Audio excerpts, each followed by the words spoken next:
Hello aspirants, this is me Yasmin Gill presenting to you the PIB highlights of 24th of January. So do follow all these videos, plus do not forget to rate and review the same. So there are a lot many updates and we'll quickly brush through them, though we'll not overspeed. So let's begin. Firstly, we have under History Culture section Bharat Parv. So to be celebrated by Ministry of Tourism, this is to promote patriotism and come up with the cultural diversity of India, and this will be presented as a part of Republic Day celebrations from 26th, that is after Republic Day, to 31st of January, to be held at Red Fort in Delhi. And it will also promote the idea of Ek Bharat Shreshth Bharat. Next, under society related issues, we have IIMs. So IIMs have been granted the place or the title of institutions of national importance, and cabinet has also approved IIM Bill 2017, about which we'll study in the next slide. As far as IIM status right now is concerned, right now they were registered as separate autonomous bodies under Societies Act. So being societies, they were not authorized to award degrees, and instead they used to give PGDM, that is postgraduate diploma, and fellowship program in management. But these programs were at times not universally acceptable, particularly the fellowship program, and therefore this particular thing of granting them the status of institutions of national importance is a step ahead, which is a very welcome step. As far as the provisions of bills go, firstly we have IIMs can now grant degrees, that is one thing. Secondly, there's complete autonomy given to them, but with adequate accountability. Then we have certain changes in the board. So for now, the management will be taken care of by a board, and this board will be selecting the chairperson and director. This board will be very inclusive. It will be having women members, it will be having members from SC and ST, as well as a greater participation from experts as well as alumni. So this is related to board. Lastly, there will be a periodic review of performance. So there will be sort of annual reports that are to be placed in front of Parliament, plus even CAG can audit them. Lastly, for an advisory body, they have a provision of coordination forum of IIMs as well. So these are all the new changes in the IIMs. So and this is also related to higher education, about which we did few days back too, that proper autonomy along with accountability has to be given to higher education systems. Next, there's a new scheme coming up for rural housing. So who is the beneficiary? Anyone who is not covered under Pradhan Mantri Awas Yojana Gramin. So in this context, they'll be provided an interest subsidy. Even people who are taking loan, they'll be given an interest subsidy up to an amount of rupees 2 lakh if the loan is to the amount of rupees 2 lakh. And what can they do? They can either construct new houses, or they can even add on to their existing pakka houses. The implementing body for the same will be National Housing Bank. Even National Housing Bank will be subsidized by government. So Government of India will be providing an interest subsidy of 3% to National Housing Bank. So how is it going to work? Firstly, Government of India will provide the money to National Housing Bank. National Housing Bank will further provide money to primary lending institutions that are scheduled commercial banks, NBFCs, etc. So these will further provide it on to the beneficiaries. So in this context, even the EMIs for homes, etc. will decrease. Next, we have National Girl Child Day. You can go through it, very simple provisions. Next, we have National Action Plan for Children. So this was released on the National Girl Child Day, obviously by Ministry of Women and Child Development, and it will focus on 4 major things. One is education, second is health, third is survival, and lastly we have protection and participation.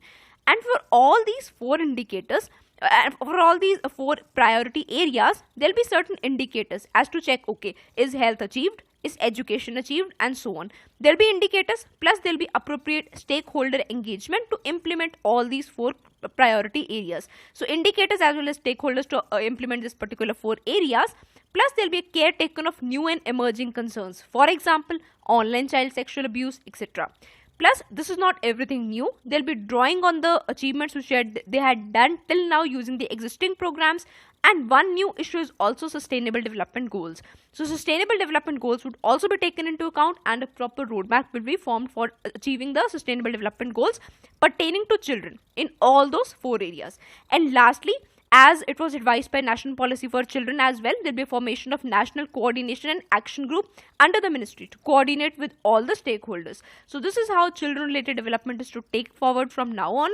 Next, we have under Polity Governance, there's an international seminar which was hosted by Election Commission of India. So important thing is that it was hosted with the help of UNDP India, and this is particularly to target youth so that they come forward and vote in the elections, be it state elections or the union elections.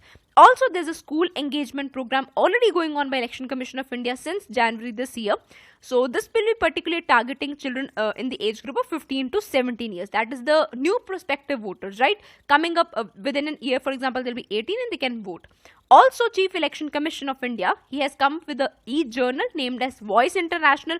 So evident from the name itself, this will be showcasing the best international practices in the elections worldwide. Next, we have economy. So there are a lot many topics here. Firstly, NABARD. So Cabinet has approved short-term market borrowing by NABARD. And how does this function? So firstly, Government of India pushes money to NABARD.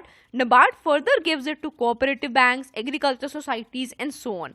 So this is how the thing functions, and now short-term market borrowing can be done by NABARD. So in this context, Government of India via its budget will also provide money to NABARD. Plus there will be all the administrative costs etc. of NABARD would also be covered as per the scheme of Department of Agriculture Cooperation and Farmers Welfare. So every cost would be covered so that NABARD can further push down money to cooperative banks. Plus the amount of interest subvention, about which we will study in the coming slide. So amount of interest subvention will be depending upon how the NABARD raises funds. So in case it's able to get better funds, so interest subvention will be more. In case it gets less funds, so interest subvention will be less. Also, NABARD is coming up with a new program, that is converting the currently operating KCCs, that is Kisan credit cards, into enabling them with RuPay or ATM cards, so thus promoting uniform accounting etc. So this is how NABARD money will be pumped in by center. Then we have Varishtra Pension Bima Yojana, obviously for financial inclusion, and this will be implemented through LIC, plus the target is aged for 60 years and above.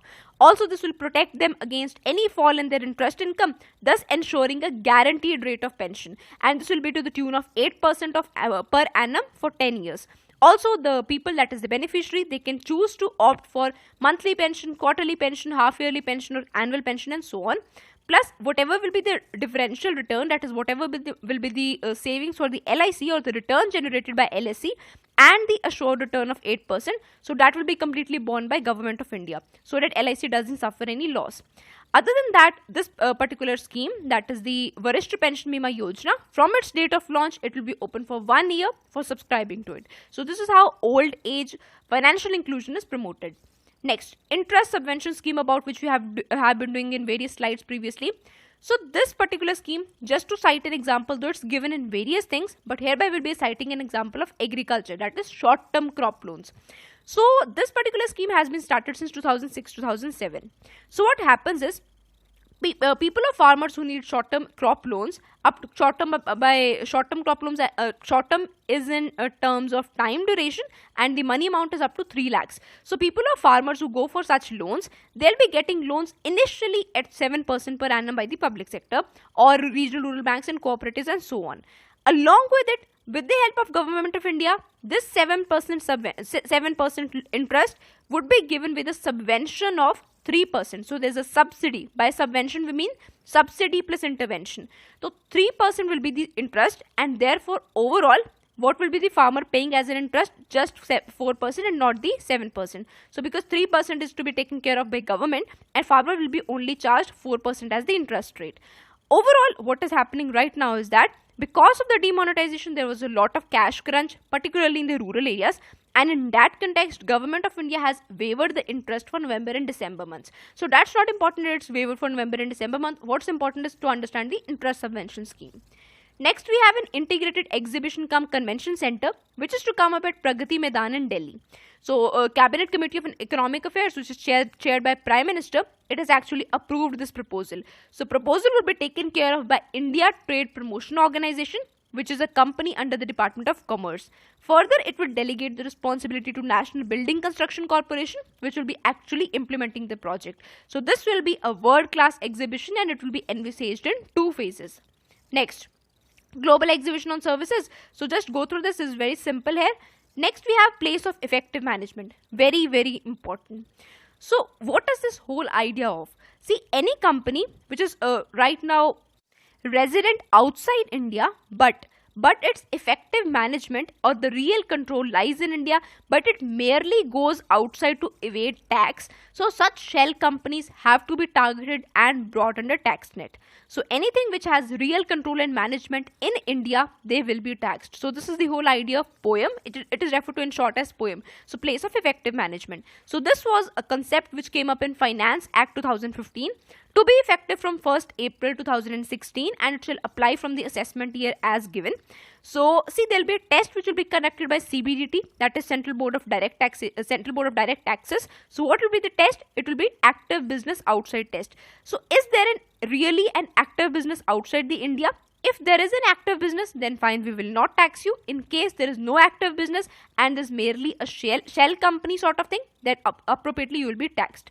Plus, this is there's no such tax terrorism sort of thing which is going on. Why? Because there are appropriate safeguards. So there will be an assessing officer who will take permission firstly from a principal commissioner of income tax to actually assess this, to actually investigate into this particular thing. Simultaneously, not just from one principal commissioner, but from a collegium of principal commissioners. So in this way, appropriate safeguards have been provided. Also, any company which gets a turnover or gross receipt of 50 crore or less would not, the POEM guidelines will not apply to them. So this is how the it will not result into tax terrorism, and there are appropriate safeguards for the same. Next we have Passport Seva project. So the idea is to use post offices to extend the outreach of passport services. So rest all the thing you can do it from here. It's very easy and mentioned in point format. Next, Prime Minister Shram Awards. So this is given to labor people and who are covered into it, not just central and state government related PSUs, but even private sector companies. Those private sector companies that employ 500 or more workers. So this is given for distinguished services, and this year the highest award. So it has category of awards. The highest is Shram Ratna Award. So this year there was no such nomination for Shram Ratna Award. Next we have under Environment Kyoto Protocol. So quickly and very importantly, see, Kyoto Protocol was something which came up in 1997. The first commitment period was from 2008 to 12. After 2012, we came up at Doha in Qatar and we decided to launch this program from 2013 to 20. So we thought of continuing this program. So this particular period was referred to as second commitment period. Under it, the developed countries, they had legal obligations, but developing countries, they had no such legal obligations, no such mandatory obligations. So now what India has done is our cabinet has actually ratified the second commitment period as well, which is a welcome step, and it will help India in these following ways. Just go through the second bullet point. Next coming, we have Namami Gange program. So under this program, Union Ministry of Water Resources, it has actually given a yes to active involvement of NPCC into this particular program. What is NPCC? It is National Project Construction Corporation. So it mainly deals in construction related to irrigation, water resources, power and heavy industries, and comes under Ministry of Water Resources. So what is construction has to do with the Namami Gange program? It will, because this particular NPCC will be constructing ghats, repairing stairs, etc. So this is how it has integrated this particular, or allowed this particular institution, that is NPCC, to come up and help in Namami Gange program. Then we have this app for rural for rooftop solar. You can go through it. Then coming on, we have security related issues, certain new weapon systems under DRDO, which will be presented in this particular Republic Day contingent of DRDO. So we'll be doing 3-4 such systems. Firstly, we have Tejas. Please go through this. This is a very cliche and old topic. So just go through it. It's a 4th generation tactical aircraft. Then we have airborne early warning and control system. This is related to surveillance and it can work in various frequencies. Very high frequency, ultra high frequency, C-band, SATCOM links, and so on. All these are developed by DRDO. Then we have AT-AGS. So AT-AGS is an indigenous weapon system, again developed by DRDO. It can actually target a range of 47 km plus with lot of accuracy, consistency, and so on. Then we have a medium powered radar by the name of Arudhra. This is again indigenously developed, plus it is the first rotating active phased radar. It can rotate to the tune of 360 degree, plus can target horizontally 400 km and altitude wise 30 km. Also it can survive intense environmental conditions, plus it has a good system under it, which is friend or foe system. So it can recognize which is the enemy and which is the friend. Then these were certain MCQs which were asked in today's session. So just go through it, and in case you find the initiative useful, do not forget to rate and review the same. Thank you so much, friends.